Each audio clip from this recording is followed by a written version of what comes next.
ታች ያዕቆብ አለ፣ ከላይ መልአክ ይወርዳል። ሰውና መልአክ አንድ ላይ እንዲሰበሰብ በቤተልሔም እንዲሰበሰብ ያደረገቻቸው ሰማይ ማርያም ናት። እሷ ናት እመቤታችን። የያዕቆብን ውበት የወደደ ለርስቱ መረጥን ወሐረየነ ሎቱ ለርስቱ ስንወልድ ያዕቆብ ዘአፍቀረ። የያዕቆብን ርስት የወደደ ለርስቱ መረጠን አለ። ወስኑሰ ለያዕቆብ ይእቲ ሥጋ ለቅዱስ ያሬድ። የያዕቆብን ርስት የወደደ ለርስቱ መረጠን ሲል ቅዱስ ዳዊት ያቺ የያዕቆብ ውበት እኮ ክርስቶስ ከድንግል ማርያም የነስታት ሥጋ ናት አለ። እንዲህ አድርጎ እግዚአብሔር የመረጠን ለርስት የተመረጥንባት አበው ደግሞ። ስለዚህ ምን አሉ አባቶቻችን ደግሞ ሌላ የተረጉሙታል። አይ መሰላል ሁለት ነው ያለው፣ እንደዚህና እንደዚህ ያለ ሁለት የቆመ ነገር አለው። እነዚህ ሃይማኖትና ምግባር ናቸው። ሃይማኖትና ምግባር ናቸው። አማን ላይ ያሉት እርከኖቹ እነ ትሕትና፣ እነ ንጽሕና፣ እነ ቅድስና፣ እነ የዋሃት ናቸው። በዚያ የሚወጡት መላእክት ደግሞ መምህራን ናቸው። ብሉይና ሐዲስ ናቸው ይላሉ። ሁለቱ እነዚህ ብሉይና ሐዲስን ቋሚ እንጨት ያደረጉና እነ ትሕትናን እርከን ያደረጉና እነ ፍቅርን እርከን ያደረጉና እነ ንጽሕናን እርከን ያደረጉና በእመቤታችን ምስጢር ከእግዚአብሔር የምስጢር ባሕር ይቀዱና እንደገና በእሷ መሰላልነት አውርደው ምስጢር የሚቀዱ ሊቃውንት እነዚህ ምን ይባላሉ? የሚወጡ የሚወርዱ መላእክት ይባላሉ። እንድንወጣና እንድንወርድ ያበቃችን ማናት? እመቤታችን። ተመልከቱ፣ ምቅዳህ ዘምስጢር ያላት ቅዱስ ያሬድ ለዚህ ነው። የምስጢር መቅጃ አላት። ተመልከቱ፣ ውሃን በምን ይጠጡታል? በመቅጃ። ውሻ ከሆንክ ደግሞ ተጎንብሰህ ትጠጣለህ። ሰው ከሆንክ ግን በመቅጃ ትጠጣለህ። ድንግል ተጎንብሰው የሚጠጡትን ለጦርነት እንዳትወስዳቸው እኮ ነው ያለው። ራስ የጠጣለው የሚለው በእጁ ሳይሆን ተጎንብሶ የሚጠጣውን እንዳትወስደው ብሎታል ጌዴዎንን። የምስጢር መቅጃዋ እመቤታችን ናት። ቀድተን የጠጣንባት እግዚአብሔር በእኛ መጠን እንዲገለጥ ያደረገችው እርሷ ናት። ያዕቆብ እንደዚያ ተሰዶ ሄደ። ከሄደበት ሀገር ከጉድጓዱ ደረሰ። ጉድጓዱ ሲደርስ እረኞች ተሰብስበው ለትልቅ 60 ሰዎች 50 ሰዎች የሚያነሱት ድንጋይ የተገጠመ የውሃ ጉድጓድ አገኙ። እረኞች ከፍተው እንዳያጠጡ ጨነቃቸው። ምን ይደረግ? በጎቹ ቁለጨለጫሉ። ከዛ በኋላ ምን አደረገ? ያዕቆብ ለምን አታጠጡም አላቸው። አይ ብቻችን አንችልም አለ። ኃያል ነው ያዕቆብ። ብቻውን ያን ድንጋይ ያነሳና አጠጣላቸው። ይህ ያዕቆብ ኢየሱስ ክርስቶስ ነው። የውሃ ጉድጓድ ቤተ ክርስቲያን ናት። በጎቹ ክርስቶስ እየጠማቸው 5000 ዘመን የተራቡ የአባቶቻችን ነፍሳት ናቸው። ከፍተው ላይ የተገጠመው ትልቅ ድንጋይ መርገም ነው። አበውን ተጭኖ የነበረው ከፍተው ማጠጣት አቅቷቸው የሚቁለጨለጩት እረኞች ነቢያት ናቸው። ዓለምን ማዳን ያቃታቸው ተመልከቱ። እስካመ ይመጽእ ዐቢይ ኖላዊ ያለ ቅዱስ ያሬድ ታላቁ እረኛ ክርስቶስ እስከሚመጣ ድረስ እሱ ሲመጣ ከሰተ ዋስተ መሬቶ እሱ መርገሙን አነሳና አጠጣቸው። በወገቡ ታላቁ እረኛ ያለ ተመልከቱ ያለው ያዕቆብ እስኪመጣ ድረስ ሁሉ አልተከፈተም። ክርስቶስ እስኪመጣ ድረስ የምህረት ይቅርታ አልተሰጠም። እርግማን በላያችን ላይ ነበር። እርግማናችንን አንከባሎ አያችሁ። ልብ በል ጎበዝ፣ እያስተዋላችሁ ነው። መቤቴ ይውላችሁ የእርግማኑን ድንጋይ ከማንሳቱ በፊት ምን አይቷል? መሰላሏን አይቷል። ክርስቶስ እርግማናችንን አስወገደልን ከማለት በፊት ድንግል ማርያምን መረጣት ማለት ይቀድማል። ለዚህ ነው አባቶቻችን ያዕቆብ ከፍቶ አጠጣ ከማለት በፊት እረኞቹ ይቁለጨለጩ ነበር ማለት ይቀድማል። ይህን ሊቃውንት ምን ብለው ይተረጉሙታል? እንዲህ ብለው ይተረጉሙታል። ምን ብለው? ሰው ይላሉ አባቶች፣ ሰው ከነገረ ክርስቶስ አስቀድሞ ነገረ ማርያምን መማር አለበት፣ ከነገረ ማርያም አስቀድሞ ትንቢተ ነቢያትን መማር አለበት ያሉ ለዚህ ነው። ይህን ያላወቀ ሰው ከክርስቶስ መድረስ ፈጽሞ አይችለው። መሰላሊቱን ሳታይ ጉድጓዱ እንዴት ብለህ ትደርሳለህ? ድንግል ማርያምን ትተህ ያዕቆብ ከከፈተው ጉድጓድ መጠጣት አትችልም። መሰላሏን ሳታይ አይቻልም። ይሄ ቅደም ተከተል የክርስቶስ የሥጋዌ ጎዳና ነው። ከዚያ በኋላ ሄደ። ራሔል እየሮጠች መጣች። ደግሞ አያችሁ፣ ደግሞ ከጉድጓዱ ራሔል እየሮጠች መጣች። አንቺ የማን ነሽ? እኔማ የላባ ነኝ። ወንድሜ ነው ይሄ ሳላት፣ ወንድሜ ነው ይሄ። ከዚያ በኋላ አብሯት ገባ። አብሯት ከገባ በኋላ ራሔልን አጋባኝ አለው። እሺ አለው። ራሔልን አጋባኝ ሲለው እሺ አለና አውቆ ትልቅ እያለ ትንሽ አይዳርም። ታላቂቱ ልያ እንደው መልኳ የዚያን ያህል ነው። እሷን ዳረለት። ኋላ ተዳር ሰርጎ ዓለም ቀለጠ ተብሎ ስትታይ ማናት? ልያ። ታምር እኮ ነው። ራሔልን ብሎ ወዶ ልያ። አይገርማችሁም? እናንተ እንደዚያ ሆናችሁ አታውቁም? በመልክ እኮ አይደለም። ራሔልን ብላችሁ እየለፋችሁ ልያ ናችሁ። በቃ ሁሉ ነገር ማለት ነው። መጨረሻ ላይ መልክ ለፍቶ ለፍቶ ልያ፣ ለፍቶ ለፍቶ ልያ። እንዲሁ ይገርማል እኮ ለፍቶ ለፍቶ እግዚአብሔር ውጭ ተለፍቶ ተነግዶ ተነግዶ መጨረሻ ላይ ልያ ነው ሲነጋ ማለት ነው። ሲነጋ ያው ነው።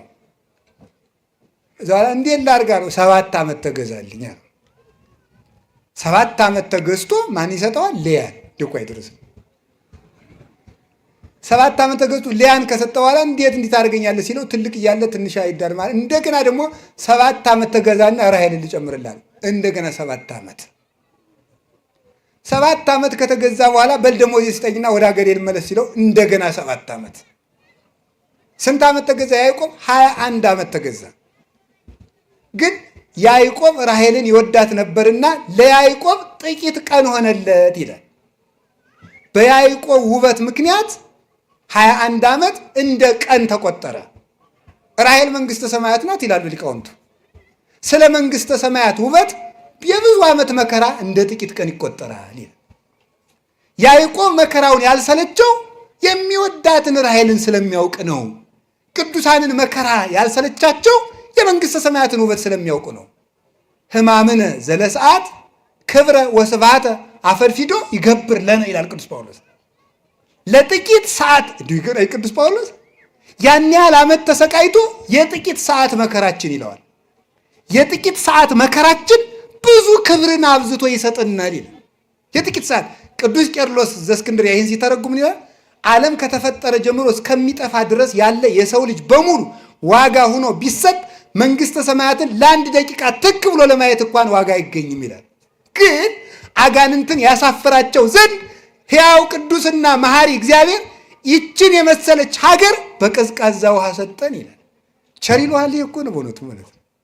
ቸር በቀዝቃዛ ውሃ መንግሥተ ሰማያትን የሚሰጥ ነጋዴ እግዚአብሔር ብቻ ነው። እግዚአብሔር ብቻ ነው። ከዚያ በኋላ ያዕቆብ ደመወዜን ስጠኝ ሲለው 7 ዓመት ገዝቶ ደግሞ አልሰጥም። እኛም መንግሥተ ሰማያት የመንግሥተ ሰማያትን ውበት ገብቶን መከራ እንድንንቅ እግዚአብሔር ይርዳን። አሜን በሉ እንጂ። ራሔልን ለማግኘት ስንት ዓመት መገዛት ያስፈልጋል? ልያን እዘህ የምትሮጥ ከሆነ መሮጥ ይቻላል። ራሔልን እስከምታገኝ ድረስ ድካም ነው። አሁን የፕሮቴስታንቱ ምኑ እኮ ደክሞት ነው። ኧረ በቃኝ እኔ ሆዴ ሞላ እኔ እያለ የሚጃጃል ነው። ልያን እዞ የሚሮጥ ነው ይሄ ሁሉ ማለት ነው። ራሔል አይደርስም። ትዕግስት የላቸውም። ለራሔል ዋጋ አይከፍሉም። ለመንግሥተ ሰማያት ዋጋ አይከፍሉም። አዛላ ተገዛ። ደሞዜን ስጠኝ ስለው አልሰጥም። ኋላ አይ በቃ እንግዲህ አይደርስም መስሎት እኮ ነው። በል እንግዲህ ዝጉርጉር እግዚአብሔር ምን ብሎ ይመክረዋል ያዕቆብን? ዝጉርጉር ሲወለድ ለእኔ ይሁን በለው አለው። ኋላ ሄደና ዝጉርጉር ሲወለድ ያዕቆብ በግ ጠባቂ ነው። አብዛኞቹ የእግዚአብሔር ቅዱሳን በግ ጠባቂዎች ናቸው። የሚገርማቸው ዳዊት በግ ጠባቂ ነው። ሙሴ በግ ጠባቂ ነው። አብርሃም በግ ጠባቂ ነው። ዮሴፍና ወንድሞቹ በግ ጠባቂዎች ናቸው። ያዕቆብ በግ ጠባቂ ነው። ሁሉም በግ ጠባቂ ነው። ምክንያቱም የክርስቶስ ምሳሌ ክርስቶስ የእኛ እረኛ ስለሆነ ማለት ነው። የእሱ ምሳሌዎች ስለሆነ ከዚ በኋላ ዝጉርጉርን ስጠኝ በለዋል። ዝጉርጉር ሲወለድ ልውሰድ አለ። ውሰድ አለ። ዝጉርጉር ምን 10 ዓመት አንድ ቢወለድ ነው ብሎ ነው። ደውቃ ድረስ እኮ አይደርስም መስሏችሁ የምትገቡት ቃል ኪዳን ብዙ አይደል?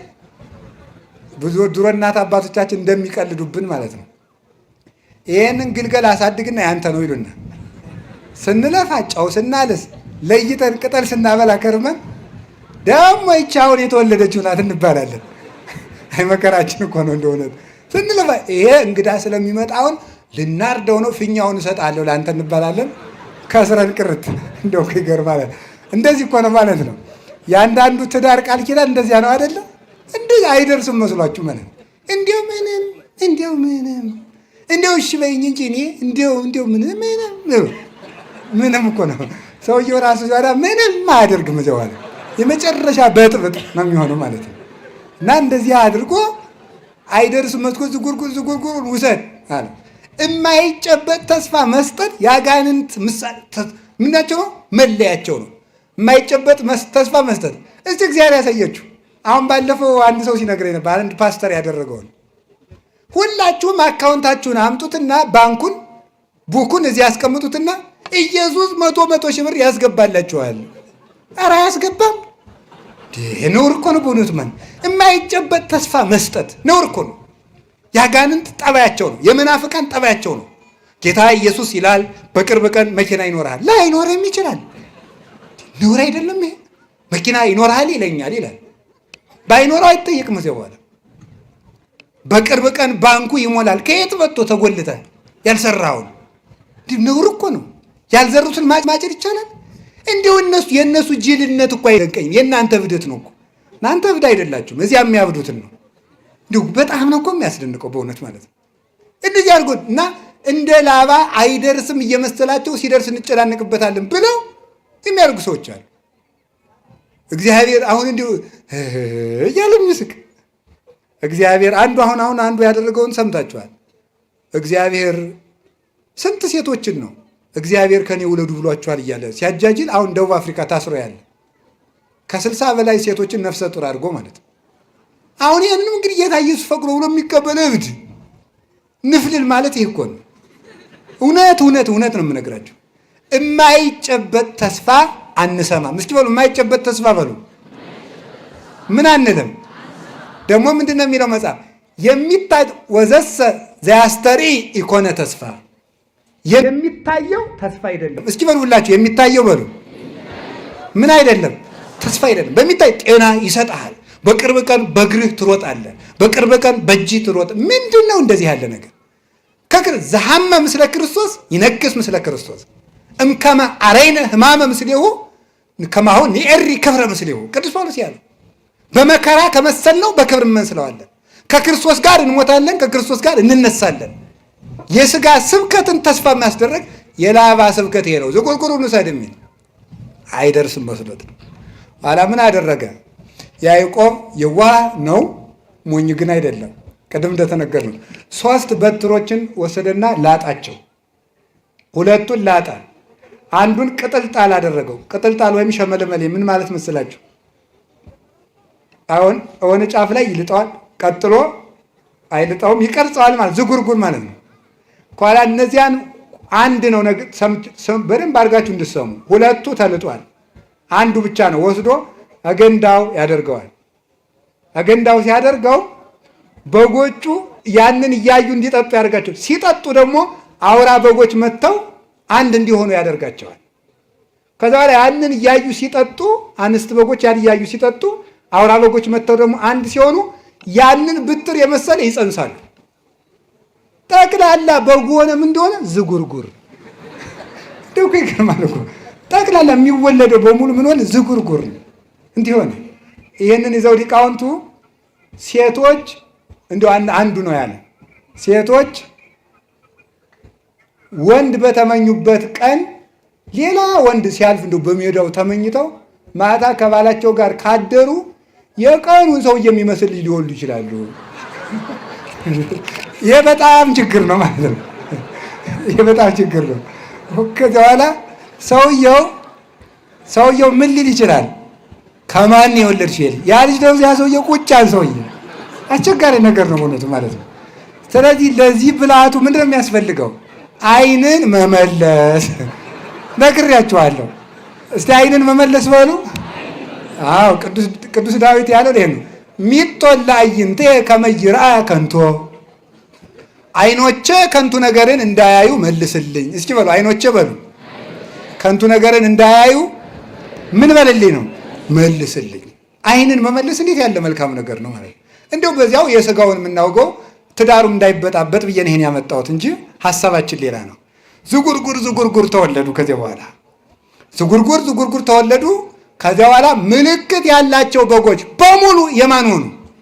አረ ንገሩኝ። በሞቴ ርዕሳችን ላይ ደረስ። ትምህርታችን ይጨርስ ነው። ዝጉርጉሮች የማን ናቸው? ምልክት የሌላቸው የማን ናቸው? የላባ ናቸው ማለት። እዛው ላይ ያዕቆብ ያንን በግ ካተረፈ በኋላ እግዚአብሔር ምን አለው? ወደ ቤቴል ተመለስ አለው። ተመለስ እንግዲህ ከአንተን ወደ ተግድሮ ለአንተ ወደ ተገለጥኩበት አባትህ አብርሃምን ከካራን ከካላውዲዮን አውጥቼ በመስዋዕት መሰዊያው ላይ በተገለጥኩበት ለአንተ በታየውበት ለአንተ በተገለጥኩበት ለአባትህ ለይስሐቅ በታየውበት የወርቂቱን መሰላል ወዳየባት ወደ ቤቴል በጎችና ቤተሰብን በሙሉ ይዘህ ውጣ አለው። አባታችን ያዕቆብ ብዙ ነፍስ ሆኖ ዘመድ አፍርቶ ልጆቹን ይዞ በጎችን አስከትሎ በጣም ብዙ ሺህ በጎችን ይዞ ወደ ቤቴል ተመለሰ። እኛንም ሁላችንንም ይመልሰን እግዚአብሔር። ምስጢሩን እነጋገርና እንጨርስ።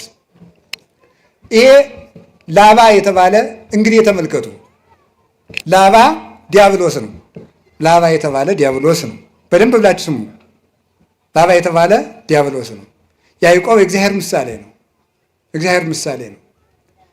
ያዕቆብ በዚያ የኖረበት ጊዜ ወይም ደግሞ እዚያ የነበረው ገንዳ በጎቹን ያጠጣበት የነበረው ገንዳ የቅድስት ቤተ ክርስቲያን ምሳሌ ነው። ውሃው የጥምቀት ምሳሌ ነው። በጎቹ ምዕመናን ናቸው። አውራ በግ የተባሉ መምህራን ናቸው። እነዚህ መምህራን ናቸው። ያ በትር የተባለ ሁለቱ የተላጡት የተባሉት አብና መንፈስ ቅዱስ ናቸው። አንዱ የተዝጎረጎረው የተባለ ወልድ ነው፣ ሰውም አምላክም ነውና ወልድ እሁዬ ጻዕዳ ወቀይህ፣ ልጅ ወንድሜ ቀይና ነጭ ነው። ማቴዎስ መኃልየ 5:8 ላይ ልጅ ወንድሜ ቀይም ነጭም ነው፣ አምላክም ሰውም ነው። አምላክም ሰውም ነው። ዝጉርጉር የተባለ እሱ ነው።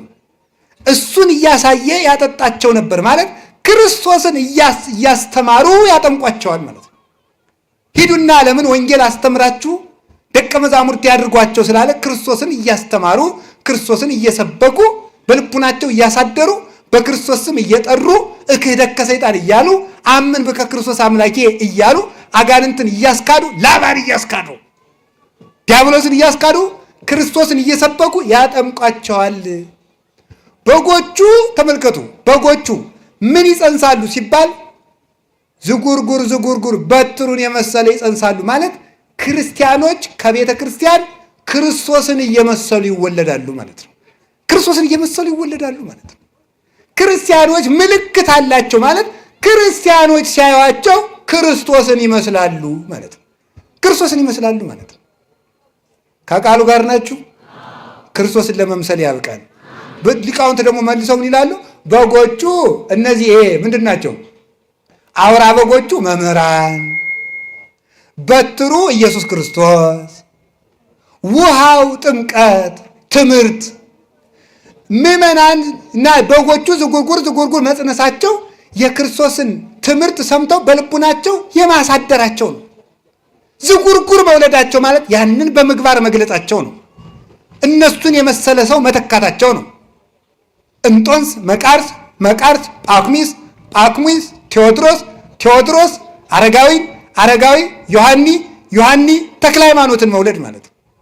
ይህንን ማድረግ መቻል ማለት ዝጉርጉር አይቶ ዝጉርጉር መጽነስ ማለት ክርስቶስን መስሎ ኑሮ ክርስቶስን የመሰለ ልጅ መተካት ማለት ነው። መምህራንም መተካት ሐዋርያትም ጴጥሮስ ቀሌምንጦስን፣ ጳውሎስ ጢሞቴዎስን፣ ዮሐንስ አግናጢዎስ ፖሊካርፐስን መተካት ማለት ነው። ማስመሰል ማለት ይሄ ነው። በትዳር አስመስሎ መተካት፣ በወንጌል አስመስሎ መተካት፣ በመነኮሳት አስመስሎ መተካት፣ በቤቱና አስመስሎ መተካት ጳውሊ እና አርሳኔዎስን እንደተካው ማለት ነው። እንዲያር የሚያደርጉ ምን ይባላሉ?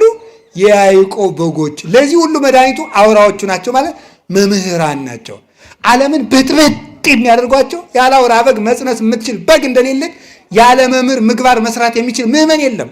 ሳይማሩ የሚያገቡ ሰዎች፣ ሳይማሩ የሚመነኩሱ ሰዎች ብጥብጥ የሚያደርጉ እየሮጠ ሄድና መመንኮስ፣ እየሮጠ ሄድና ደግሞ ዘግቻለሁ ማለት ሰይጣን ሲያጨናንቀው እንዲሁ እኮ እናንተ አንድ ወር ፑሻፕ ሳትሰራ ኮማንዶ መሆን ትችላለህ? ነውር አይደለም ወይ? ነውር እኮ ነው ይሄ ማለት ነው። አየር ወለድልውን እንዴ ብለን የምትሆነው እንዲሁ እኮ አይደረስ ነው። ደረትህ እንደገረረ አጥንትህ እንደደረቀ ማሰሪያ ሳይፈታ ምን ብለህ ነው ኮማንዶ የምትሆን? ሞኝ አረም ነቀላ መሰለ እንዴ? አይኮንም። እንደዚሁስ ሁሉ ዝም ብሎ ብድግ እየሮጡ ወዶ ሰው ዘርግቼ ነው የምጸልይ ከሰይጣን ጋር ደረት ለደረት ውረት እንውረድ ይቻላል? አይቻልም። ደርሶ እየሮጡ ወዶ መዝጋት ደግሞ ደርሶ ከፍቶ መሮጥ በግቻለሁ ማለት ነው።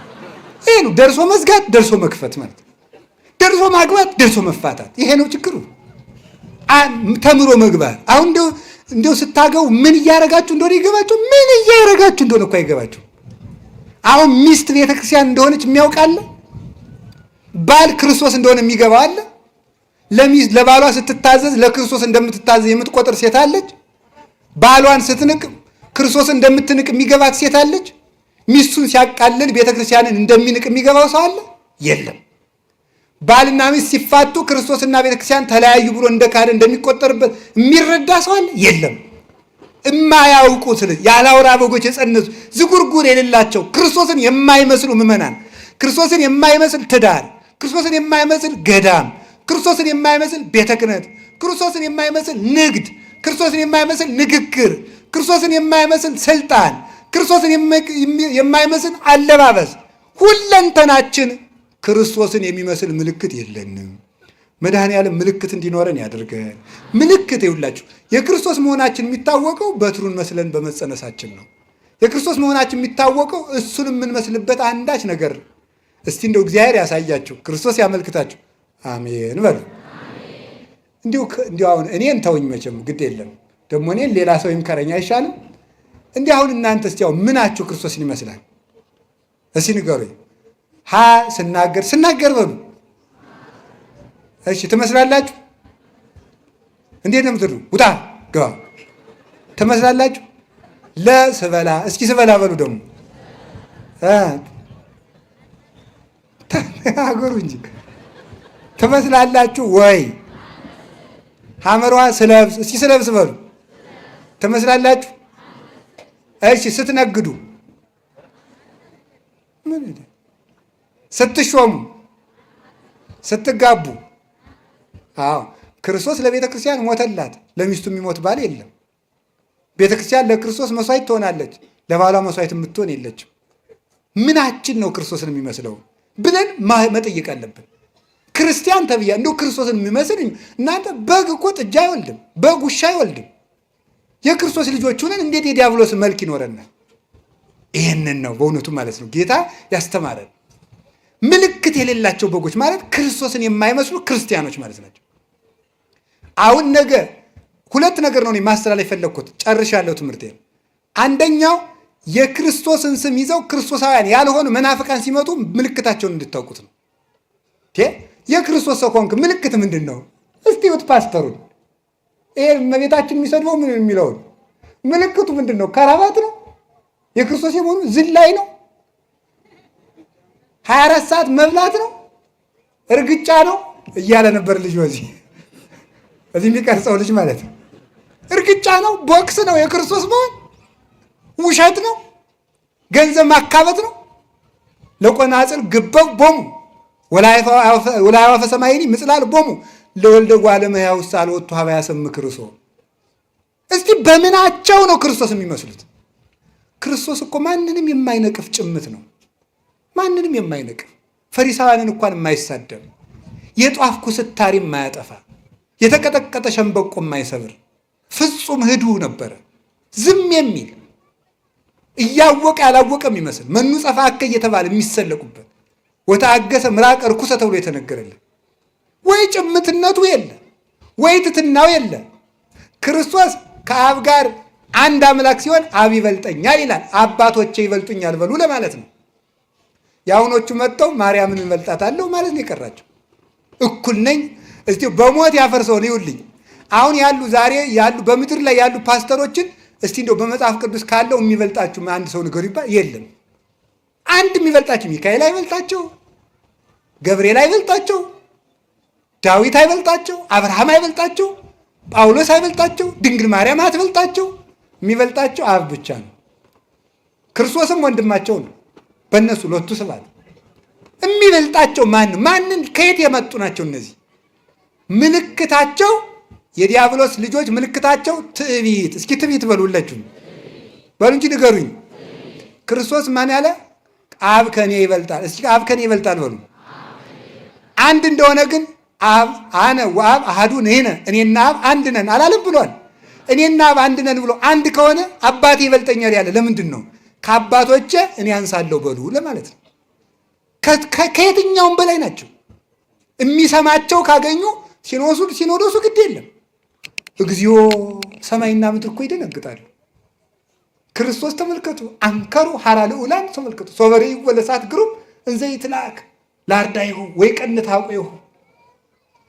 አስደናቂው ግሩም እሳት እሱ ድሪቶ ታጥቆ የደቀ መዛሙርቱን እግር ሊያጠብ በተጎነበሰ ጊዜ መላእክት ደነገጡ ነው፣ አደነቁ ነው። አምላክ የፍጡርን እግር ሲያጥብ እነሱ የድንግል ማርያምን ጫማ ለመሳም አንሰግድም ይላሉ። ይሄ ነው ምልክታቸው። የላባ በጎች ምልክታቸው ይሄ ነው። የክርስቶስ መልክ የላቸውም። ትዕቢት ነው መልካቸው፣ ስድብ ነው መልካቸው፣ ነቀፋ ነው መልካቸው፣ አጉራ ዘላይነት ነው መልካቸው፣ ሆዳምነት ነው መልካቸው፣ ምቾት ነው መልካቸው።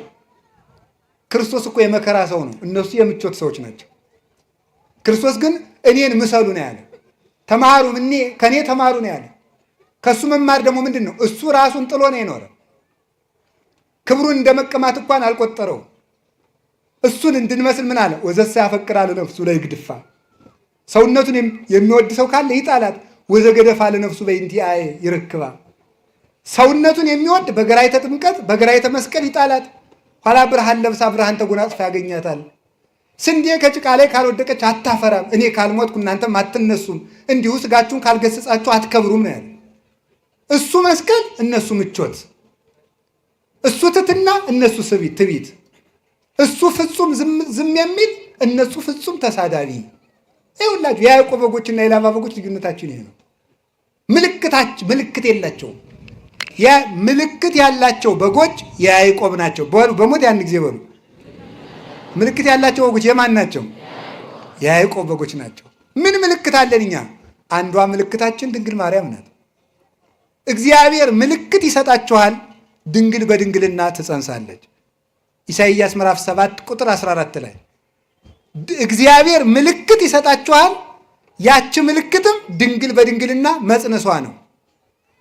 ኢሳይያስ ቀጠረ፣ ባለቤቱ ዮሐንስ 19:26 ላይ ነያምክሙ ብሎ ያችን ምልክት ሰጠን። ይችን ምልክት የያዘ ሰው የክርስቶስ በግ ነው። ድንግል ማርያምን የያዘ ሰው የክርስቶስ በግ ነው። ምልክት የሌለው የላባ ነው ማለት ምልክቲቱ ድንግል ማርያም ናትና፣ ድንግል ማርያም የሌላቸው ሰዎች የዲያብሎስ በጎች ናቸው፣ የክርስቶስ በጎች አይደሉም። አንዱ ምልክታቸው መስቀል ነው። መስቀል የላቸውም፣ አያምኑትም፣ ይክዱታል። ቅዱስ ጳውሎስ እንዲና አንሰ ኢይዝያር ዘይንበለ በመስቀሉ ለእግዚእነ ኢየሱስ ክርስቶስ፣ እኔ ከክርስቶስ መስቀል በቀር በምንም በአንዳች ነገር አልመካም፣ ሌላ ትምክት ይራቅልኝ። አልቦ ዘያነጠኒ እንዘ ጸውር ማኅተሞ ለክርስቶስ በሥጋዬ፣ የክርስቶስን ማኅተም በሥጋዬ ተሸክም ያለውና ማንም አያድክመኝ። ገላትያ 6:14 ላይ ክርስቶስ ዓለምን የሚሸከም ሆኖ ሳለ ማቴዎስ 27:57 ላይ እንደተጻፈ ስምዖን ቀሬናዊ እንዲያግዘው ያደረገ ከተቀበለው መከራ መስቀሉ ከብዶት ነው። ነገር ግን ክህነትን በጴጥሮስ ማርያምን በዮሐንስ እንደሰጠ መስቀሉን በስምዖን ለመስጠት ነው፣ በረከት ለማካፈል ነው። መስቀሉ የሌላቸው እነዚህ ተፈጥሯዊነትን የካዱ ስንፈጠር እንኳን እግራችን ስንዘረጋ እጃችን ዘረጋ መስቀል መሆናችን ለመስቀል እኛ ራሳችን የመስቀል ምልክት ነን። መስቀሉን የጣሉ ምልክት የሌላቸው በጎች የዲያብሎስ የላባ ናቸው። እኛ ግን መስቀሉም አለን፣ እመቤታችንም አለች። ጥምቀት የላቸው፣ አይጠመቁም። የያዕቆብ ልጆች ከገንዳው ነው የሚገኙ። እነዚህ ደግሞ አይጠመቁም። የኢየሱስ ስም ብቻ እየጠሩ ነው የሚኖሩ። ክርስቶስ አርአያ አድርጎና አንዳንዶች በስብከት ተጠምቀናል ይላል፣ አንዱ በስሙ ተጠምቄያለሁ ስሙን ካመንኩ ይበቃኛል ይላል። ክርስቶስ በውሃ ነው የተጠመቀ፣ በውሃ ትጠመቃለህ። በውሃ ነው የተጠመቀ። ሐዋርያትን አጥምቁ አለ እንጂ የሰበከውን 5000 ሰው ሁሉ አጥምቁ አላለም። ግዱን በመጣው ሐዋርያዊ ሰንሰለት በጠበቀ ክህነት ከተጠመቅ የክርስቶስ በግ ትሄዳለህ እንጂ ከክርስቶስ እንጀራ የበላው ሁሉ ካህኑ ነው፣ አልተሾመም፣ አላጠመቀም። እንጀራ መብላት ለ5000 ሰው ተፈቅዷል፣ ማጥመቅ ግን ለሐዋርያት ነው። ይህንን የሚፈጽሙ የያዕቆብ በጎች ናቸው። ከገንዳው አይጠጡም ብያችኋለሁ። የያዕቆብ በጎች ከገንዳው ጠጥተው ዝጉርጉር ይወልዳሉ። እነዚህ ደግሞ ከሐዋርያት ጉባኤ ተምረው ቅዱሳን አባቶቻችን ካስተማሩ ጉባኤ ተምረው ክርስቶስን የመሰለ ልጅ ይተካሉ።